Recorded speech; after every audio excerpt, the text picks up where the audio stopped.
We'll stick with the Kings, though, but kind of a more roundabout question because it's something that we've talked about for years. And I think we're finally getting to a point, given the way that the Kings are playing, given our confidence in them, and given the standings, that we could talk about the playoffs. And we could do it, and the Kings are doing it, and it's kind of it's an open discussion. We're all waiting for the moment that it's official for sure, but I think everyone's really confident that the Sacramento Kings are making the playoffs. And so now I'll ask the question that we've talked about for years: what's at stake for De'Aaron in his first trip to the playoffs this year? He's obviously had a tremendous season. He's been an all-star for the first time.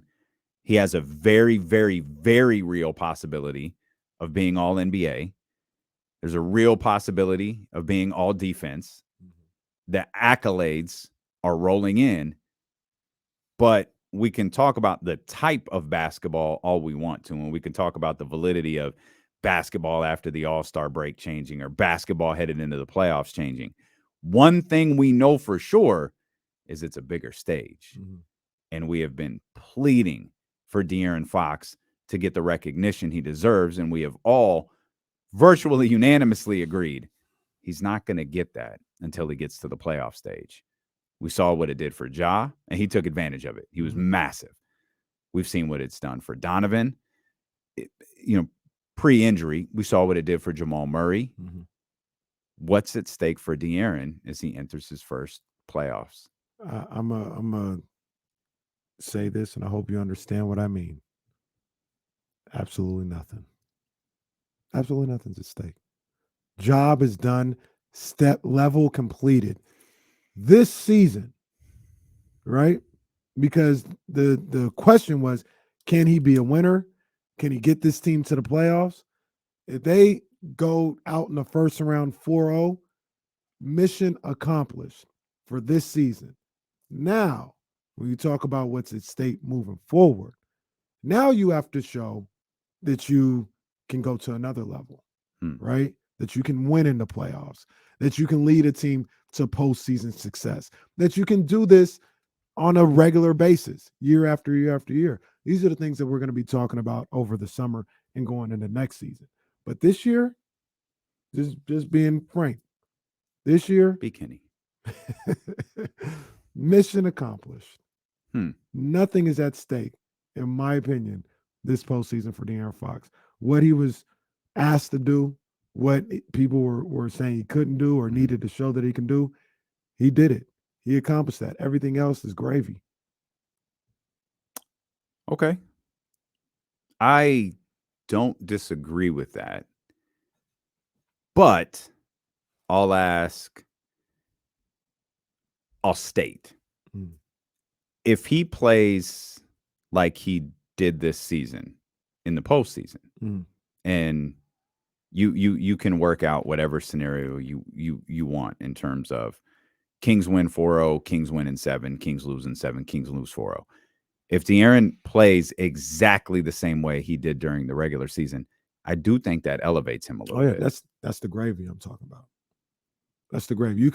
He can only, I shouldn't say that. I was going to say he can only improve his status. But if he plays like really bad, like then question. But then that'll be another, that's the next level though. But the next level is, okay, you got there. Can you play well in the postseason? But do you need a whole, and Lamar Jackson had to deal with that. Of course, that's a 1 game thing versus a 6, a 4, 5, 6, 7 game thing. I can't think of a player off the top of my head who had a huge regular season and then just disintegrated in the playoffs. We've seen games where players have not had, their best moment in the playoffs. I don't know that we've ever seen a player have the type of regular season that De'Aaron has had and then just fall apart when the postseason. Julius Randle a couple of seasons ago did that. He was a monster regular season. He was just it's a good call. Yeah, he did nothing in the playoffs. Yeah, that's a good call. He was an all-star that year. Yeah. And they missed the playoffs the following year. Yeah. But that was the following year. I don't think anybody after that loss to Atlanta was on Julius's head. Like, you're not that dude. Maybe they maybe they looked at him as like, you're not like a number 1 or you need help. Like, You're a dude, but you're not that dude. Right. Mm. Right. You're not franchised. But there was a lot of people who came into the next season giving him the benefit of the doubt. It was like, no, he is. He's had a bad series, absolutely. But we about to rock with Julius. And then they didn't play well. And then they were like, oh yeah, they were on his head. And there's still like probably people on the fence with Julius Randle to this day until he accomplishes the next level. Playoff success. Not just getting to the playoffs. This from James Ham. Rashawn Holmes is out tonight. Now, I know, with all due respect to our guy, we're big Rashawn Holmes fans. Maybe on a regular night that wouldn't. I actually wondered if we'd see Rashawn tonight. I did too, yeah. Now we don't have to wonder. We won't. Rashawn Holmes is officially out for tonight's game due to a non-COVID related illness. Alex Caruso is questionable. Lonzo Ball, of course, Javonte Green, Justin Lewis are out for the Chicago Bulls. But Alex Caruso is, as of right now, listed as questionable. Rashawn Holmes is out. Shoot, I kind of was hoping we'd see him tonight. I'm afraid, and this is, maybe this is the Kings PTSD stuff that kicks in here. I'm afraid that if De'Aaron doesn't perform at the level that he did during the regular season, this season that he has had and the Kings have had will be it'll be the see, I told you so. I told you this was. We all knew it was a cute story. We knew it wasn't sustainable. It wasn't real, and to a different degree. And the only reason they didn't do that with Minnesota was because Jimmy Butler was there. You had a definitive, established dog there. It almost, in our minds, it doesn't, because we've experienced it. We lived it. The streak is over, as Michael Cole said. But I feel like it puts the Kings back at square one next year, to where they're fighting all year. Like, no one thinks anything of them, whether it's Vegas odds, whether it's preseason power rankings, predictions. And we get it. We've established it. That's not that big of a deal, but it's a big deal in one sense. If that's the narrative about them, what do we get? 2 national TV games next year, 3 national TV games. And it's just another season of an uphill battle for this team, rather than a team who has lived in the 2-3 spot for months now at this point, deserving a place amongst the league's upper echelon next season. I'll give you probably the most recent example. Then you let me know if it fits. I mean, what do you think people say or said coming into the season about Karl Anthony Towns in Minnesota? I feel like they haven't been hard on Karl Anthony Towns or Minnesota. I don't team is that franchise. Forgive this phrasing. That franchise is as big of a failure as Sacramento has been.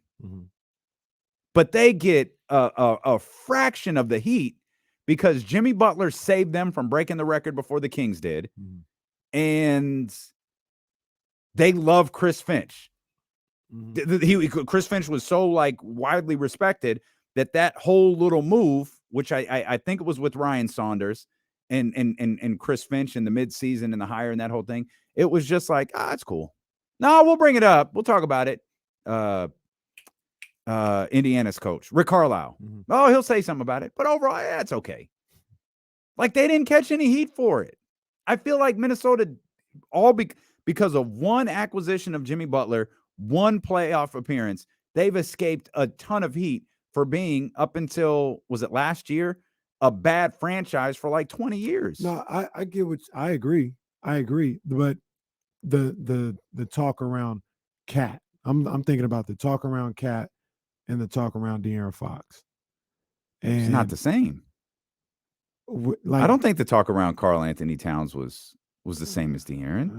I mean, you ask the Chatty House what they think about Karl Anthony Towns today, and they don't believe in him being in any type of franchise guy. Yeah, I feel that way too, but I don't think he's ever been painted that way.